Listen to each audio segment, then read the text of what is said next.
నమస్కారము అమ్మా. నా పేరు షణ్ముగము.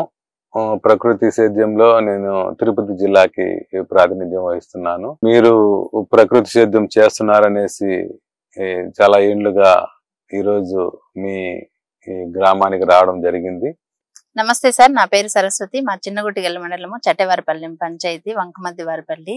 ఎన్నేళ్లుగా మీరు ప్రకృతి వ్యవసాయం చేస్తున్నారు? తదనంతరము మీరు ఎప్పుడైనా పిఎండిఎస్ అనేది ఏ సంవత్సరంలో విన్నారు? మొదటగా పిఎండిఎస్ లో ఎన్ని రకాల విత్తనాలని వెదజల్లుకోవడం జరిగింది? మేము ప్రకృతి వ్యవసాయం 2017లో స్టార్ట్ చేసినాము సార్.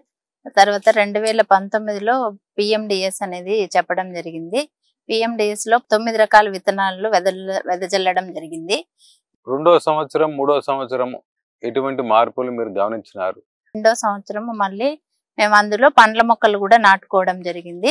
ఈ పండ్ల మొక్కల్లోనే మళ్ళీ మేము దాంట్లో తర్వాత రబీలో కూడా మళ్ళీ వేరుశెనగ వేయడం జరిగింది. రబీ పంటలు వేరుశెనగలు వేసినప్పుడు అంతకుముందు పిఎండిఎస్ ను 9 రకాల తర్వాత 12 రకాల విత్తనాలు వేయడం జరిగింది.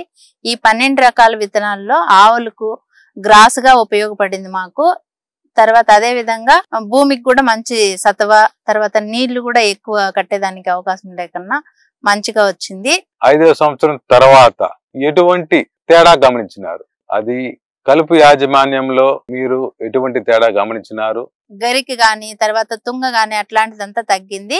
తర్వాత కాంగ్రెస్ మొక్కలు చాలా విపరీతంగా వచ్చేటివి సార్. దాంట్లో ఈ పూల మొక్కలు దాంట్లో ఇప్పుడు మాకు 95% ఈ పూల మొక్క కలుపులో భాగంగా మాకు రావడం లేదు సార్. అది కూడా చాలా సంతోషంగా ఉంది. అదే విధంగా నీటి తడులు ఇవ్వడంలో కూడా ఎంత మేరకు మీరు గమనించారు? గతంలో ఎన్ని తడులు అవసరమయ్యేటివి, ఇప్పుడు 5వ సంవత్సరం వచ్చిన తర్వాత ఎన్ని తడులు అవసరం అవుతున్నాయి? ఈ నీళ్లు శాతము ఈసారి చాలా తక్కువ. అంటే ఫస్ట్ సంవత్సరం మాకు చిన్న మొక్కలు ఉండడం వల్ల సంవత్సరానికి 6 నుండి 7 తడులు ఇస్తున్నాం సార్. పిఎండిఎస్ వేసిన తర్వాత ఇప్పుడు 5వ సంవత్సరంకి ఈ సంవత్సరం ఇప్పుడు మేము స్టార్ట్ చేసినాక పిఎండిఎస్ వేసినప్పుడు ఒకసారి వేసాము. తర్వాత ఇప్పుడు 2 సార్లు మాత్రమే తడులు ఇచ్చినాం సార్. 2 తడులు మాత్రమే ఇచ్చాము. ఎందుకంటే పిఎండిఎస్ వేసాము, అది బాగా పెరిగింది, దాన్ని మనం గ్రాస్గా కూడా ఉపయోగించుకున్నాము. ప్లస్ ఇప్పుడు మాకు తడులు ఎక్కువ ఇవ్వాల్సిన అవసరం రాలేదు. చెట్టు చాలా క్వాలిటీగా బాగుండడం వల్ల ఎక్కువ తడులు ఇవ్వలేదు. 2 తడులు మాత్రమే ఇచ్చాము. అవసరమైతే ఇంకొక తడి మాత్రమే మాకు కాపు వచ్చినప్పుడు ఇంకొక తడి ఇస్తాము. అంటే దీనివల్ల మాకు నీటిని పెట్టేది కూడా ఎక్కువ మాకు తగ్గింది సార్. అదే విధంగా దిగుబడి, మీరు 4-5 రకాల పండ్ల మొక్కలు వేస్తున్నారు. ఏ పంటలో ఎక్కువగా ఆదాయం సంపాదిస్తున్నారు? నికర ఆదాయము పిఎండిఎస్ వేయక ముందు, ఇప్పుడు 5వ సంవత్సరం తర్వాత ఆదాయంలో ఎటువంటి హెచ్చుతగ్గులు మీరు గమనించారు?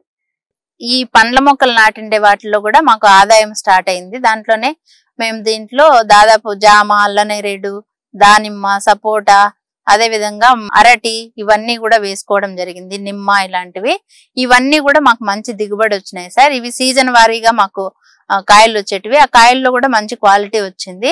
తర్వాత అరటి మాకు వీక్లీ వన్స్ అరటి ఉంటుంది సార్. ఈ అరటి కూడా మంచి దిగుబడి వచ్చింది.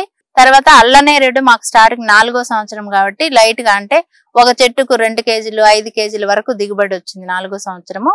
ఇవన్నీ కాకుండా మీరు పిఎండిఎస్ వల్ల ప్రత్యేకంగా ఇన్నేళ్లుగా అనుభవం ఉంది కాబట్టి ఇంకే విధమైన మార్పుని, తేడాన్ని గమనించారు? ఈ విధంగా చేయడం వల్ల మాకు పంట క్వాలిటీ వచ్చింది, భూమిలో కూడా మంచి గుల్లబారింది, సతవ కూడా ఏర్పడింది, ఘనజీవామృతం అవి కూడా వేయడం లేదు, వాటర్ కూడా తగ్గింది, కాయలో కూడా క్వాలిటీ వచ్చింది, మాకు మంచి దిగుబడి కూడా వచ్చింది సార్. దానివల్ల మాకు ఏమి గాని ఇబ్బంది లేదు. దీని తర్వాత మేము ఇంకా 4-5 రకాలు ఎక్కువగా కలుపుకొని ఈసారి 6వ సంవత్సరం వేసి చూడాలనేసి కూడా మాట్లాడుకోవడం జరిగింది సార్. దీంట్లో ఎక్కువ శాతం మా ఆయనే ఎక్కువ ఇన్వాల్వ్ అవుతాడు. ఎక్కువ మంది రైతులకు కూడా దీని గురించి చెప్తాడు. కాబట్టి ఎక్కువ మంది కూడా దీనికి వచ్చేదానికి అవకాశంగా ఈసారి మాట్లాడుకోవడం జరిగింది సార్. Thank you sir. చాలా బాగుందని అందరూ కూడా తెలియజేయడం జరిగింది. ధన్యవాదాలు సార్.